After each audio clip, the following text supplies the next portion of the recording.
저희는 아까 그 특정 사업 예산이 감액되면은 국정마비 우려가 있다 이렇게 말씀하셨죠. 예. 예, 그렇게 말씀하셨고 주신문에서 뭐 R&D 예산 관련해 가지고 63억 원 삭감이 됐고 그게 큰 문제다 이렇게 말씀을 하셨죠. 문제라고 말씀하셨잖아요 아까 예, 답변에. 뭐 차세대 원자로 네, 네, 네. 뭐 개발과 기술 개발 관련. 예. 그런데 2024년에 정부는 그 R&D 총 예산을 예산안을 2023년에 31조 1천억 원이었던 거를 25조 9천억 원으로 총 전년 대비 5조 2천억 원을 삭감을 하셨어요. R&D 예산 알고 계시죠? 예, 뭐 숫자는 정확하게 기억 못하지만 네, 삭감한 걸 대략 알고 5조 정도 삭감했다는 거 알고 계시죠? 그러면은 이런 내용을 보면은 R&D 예산 63억 삭감이 뭐 국정마비가 올 정도의 삭감이라든지 아니면은 반국가 행위라든지 이렇게 볼 수는 없을 것 같은데 어떠신가요? 지금 말씀하시는 거는 이제 규모의 문제인데요.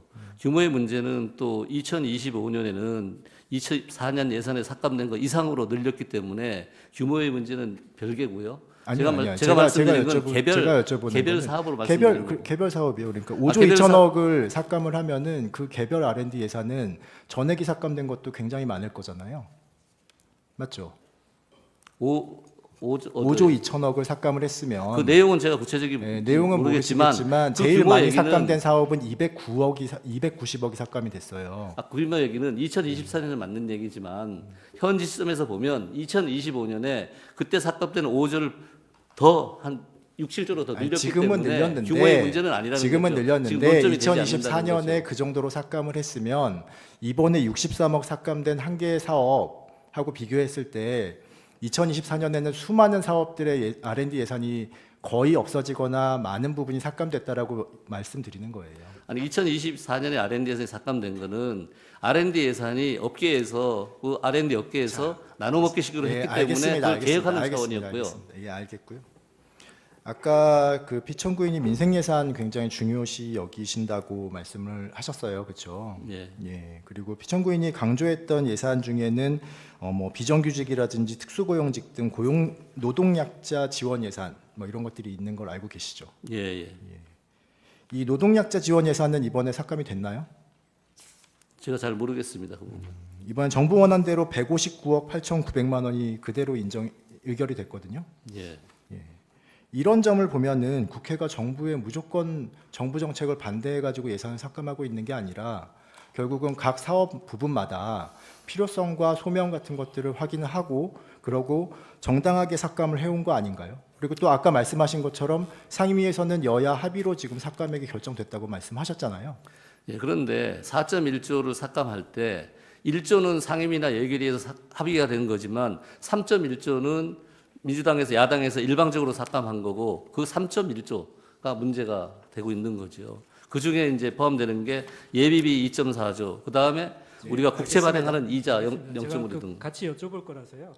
그 지금 예비비 얘기도 하셔가지고 여쭤보는데요. 재난재 발생하면 저희 목적 예비비 사용하기 전에 각 부처에 이렇게 각각 재난재해 대책비 먼저 사용하게 되잖아요. 네, 그렇습니다. 그래서 2025년도 예산안에 편성된 각 부처의 재난재해 대책비 총액이 뭐 9,270억 정도 되는데 기억하시나요? 제가 금액은 모르겠습니다. 편성돼 있다는 것만 압니다. 특정한 사업들만 금액을 기억하시는 것 같아가지고 일단 제가 설명을 드리면 행안부에 3,600억, 농림축산식품부에 1,600억 등을 포함해서 9,270억 정도 각 부처에 예산안이 편성돼 있거든요. 재난재해 대책비가.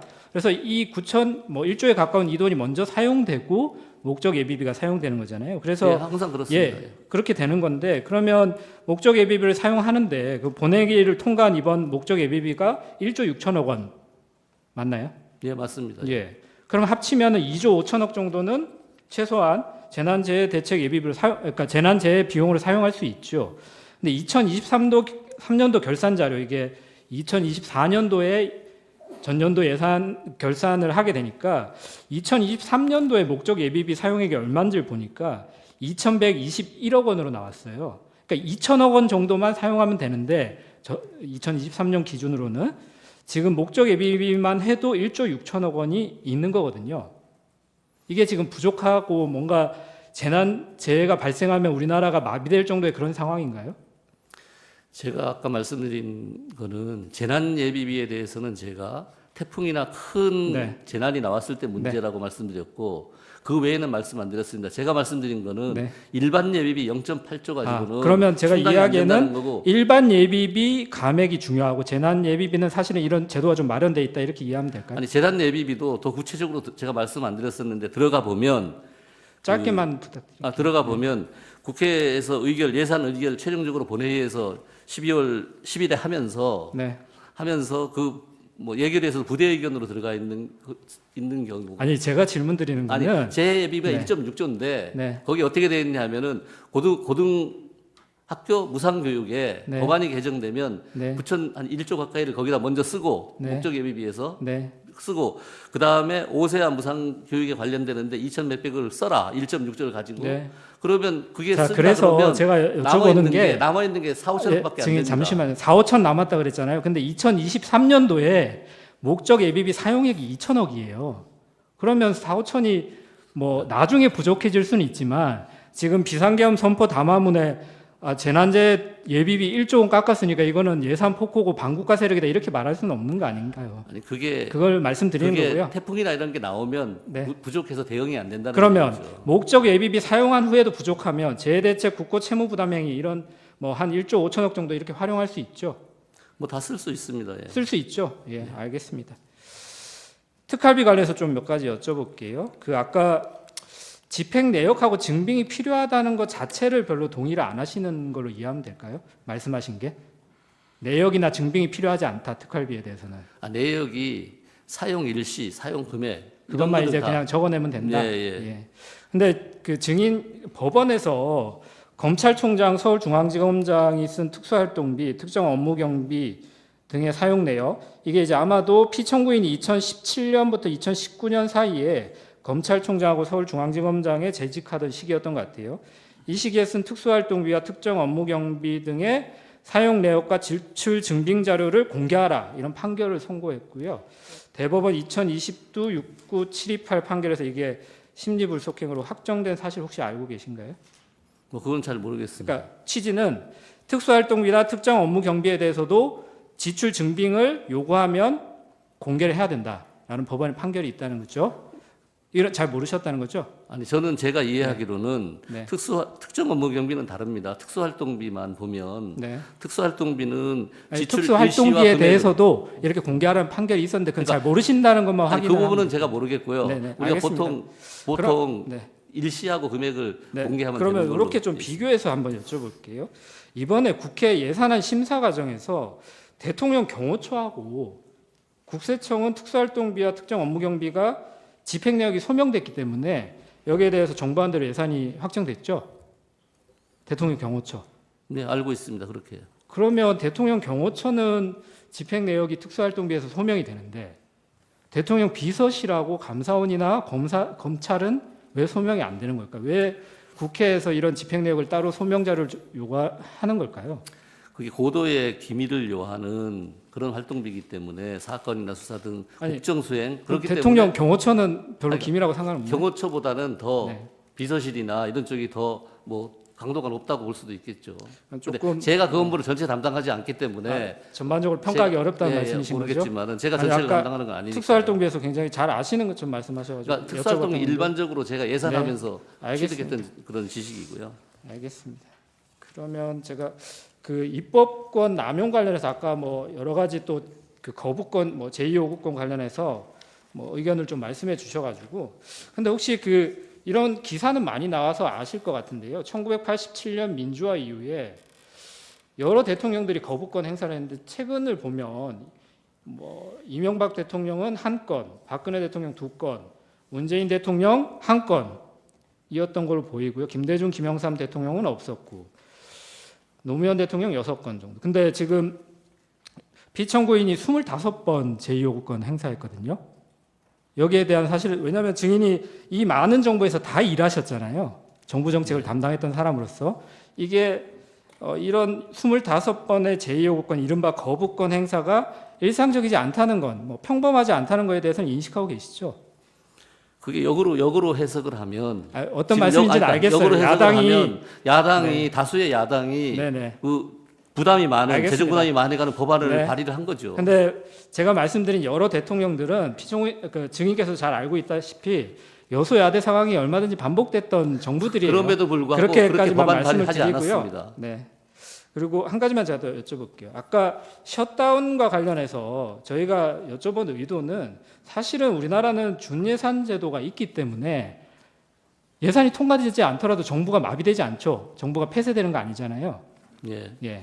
근데 미국은 셧다운 때문에 폐쇄되기까지 하는데도 군대를 동원해서 계엄을 선포해야 된다 이런 얘기가 없다는 점을 확인하고 싶었던 거고요. 아니, 근데 우리도 그 부분에 셧다운은 안 대해서는 되지만. 제가 준예산 제도가 있다는 부분을 확인해 주셨기 때문에 그 부분으로 좀 가름을 하겠습니다.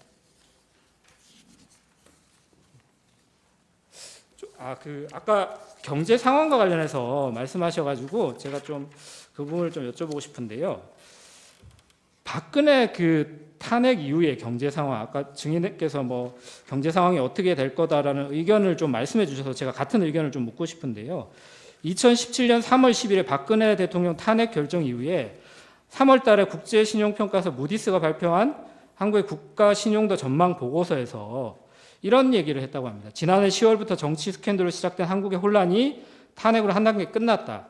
헌법재판소가 만장일치로 박 전 대통령 탄핵을 결정하면서 한국이 새 대선을 치르게 됐고 이는 한국의 신용도에 긍정적이라고 평가한 사실 혹시 기억하시나요? 아니요, 기억 못합니다. 알겠습니다. 그러면 최근의 일을 여쭤볼게요.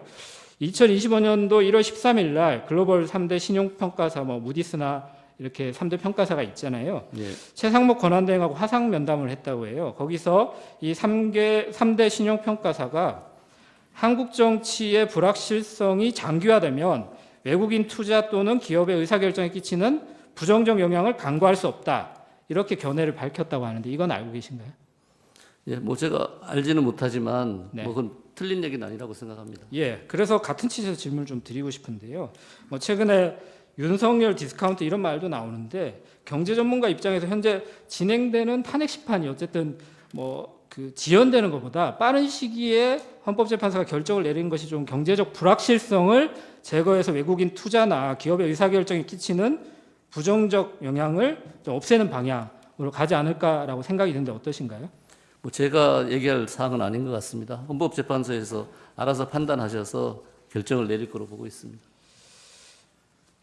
마지막으로 한 가지만 여쭤볼게요. 지금 오늘 나오셔가지고 쭉 답변하시는 내용을 들어보니까 증인의 이런 경제라든지 예산이라든지 이런 거에 관한 인식이 피청구인의 인식하고 굉장히 유사하신 것 같아요. 증인께서 지금 경제수석으로 이렇게 계속 재직을 하시면서 이제 여러 번 피청구인이랑 같이 회의도 하시고 논의도 하시고 그러셨을 거잖아요. 예. 그렇죠. 근데 그 과정에서 지금 증인과 피청구인이 그런 인식을 공유하면서 계속해서 보고하고 서로 논의하고 협의를 하셨던 건가요? 아니요, 제가 평소에는 경제나 재정 관련 그렇게 보고도 하고 토론도 하죠. 하지만 이번에 우리 계엄이나 이런 거 관련해서는 전혀 계엄에 대해서 여쭤보는 게 아니라요. 예. 지금 쭉 답변하시는 그런 인식이 피청구인의 인식하고 굉장히 비슷해서 피청구인이 어떻게 해서 피청구인 경제 전문가가 아니잖아요, 그렇죠? 예. 예, 피청구인 경제 전문가가 아니고 그 경제 전문가인 증인께서 거기에 조언을 해주시는 역할을 하는 거잖아요, 그렇죠? 예. 예, 근데 어떻게 해서 경제에 대해서 비전문가이신 피청구인이 그런 인식을 갖게 되셨을까를 제가 궁금해하고 있었는데 오늘 증인께서 말씀하신 내용을 들어보니까 굉장히 인식이 비슷하셔가지고 그래서 여쭤보는 거예요. 보고를 하시면서 그런 경제에 대해서 평가를 해서 그 피청구인과 같이 논의를 하셨는지를 여쭤보는 거예요. 근데 기본적으로 윤 대통령이 경제에 대해서 많이 알고 계십니다. 그러세요? 모르는 게 아닙니다. 예. 네, 알겠습니다. 여기까지 하겠습니다. 자, 그러면 지금부터 잠시만 주목해 주시기 바랍니다. 제가 구독자분들을 위해서 선물 하나를 준비했는데요. 제가 항상 여러분들께 드리는 말씀이 있습니다. 뉴스만 평소에 잘 챙겨보셔도 돈이 되고 돈을 벌 수 있다라고 말씀을 드렸는데요.